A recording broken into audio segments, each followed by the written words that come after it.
அஸ்ஸலாமு அலைக்கும் வரஹ்மத்துல்லாஹி வபரகாத்துஹு. தினமும் ஓர் இறைவசனம். உமக்கு கட்டளையிடப்பட்டதை தயவு தாட்சண்யமின்றி எடுத்துரைப்பீராக. திருக்குர்ஆன் அல்-ஹிஜ்ர் 15வது அத்தியாயம் 94வது வசனம். அன்புள்ள சகோதர சகோதரிகளே, மார்க்கத்தை எடுத்துச் சொல்லக்கூடியவர்கள் கடைபிடிக்க வேண்டிய ஒழுக்க மாண்புகளை இவ்வசனம் மிக தெளிவாக எடுத்து கூறுகின்றது.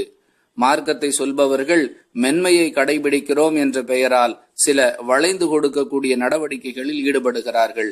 அதாவது, எதை செய்ய வேண்டும் என்று மார்க்கம் சொல்லுகிறதோ அதை உறுதியாக சொல்லுவதில்லை, எதை செய்யக்கூடாது என்று மார்க்கம் தடுத்திருக்கிறதோ அதை உறுதியாக தடுப்பதில்லை. காரணம், நாங்கள் மென்மை போக்கை கடைபிடிக்கிறோம் என்று கூறுகிறார்கள். மென்மை போக்கை கடைபிடிப்பது வேறு, மார்க்கத்தில் உள்ளதை உள்ளபடி சொல்லுவது வேறு.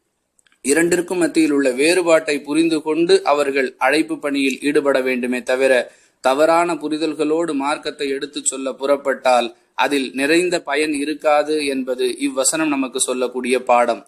அல்லாஹ் சொல்லுவதை அப்படியே எடுத்துச் சொல்வதுதான் நம்முடைய, ஏன் நபிமார்களுக்கே அதுதான் வேலையாக கொடுக்கப்பட்டது. இதில் வளைந்து கொடுத்தல் என்பதற்கு அறவே அனுமதி கிடையாது.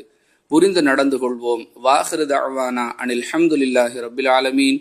அஸ்ஸலாமு அலைக்கும் வரஹ்மத்துல்லாஹி வபரகாத்துஹு.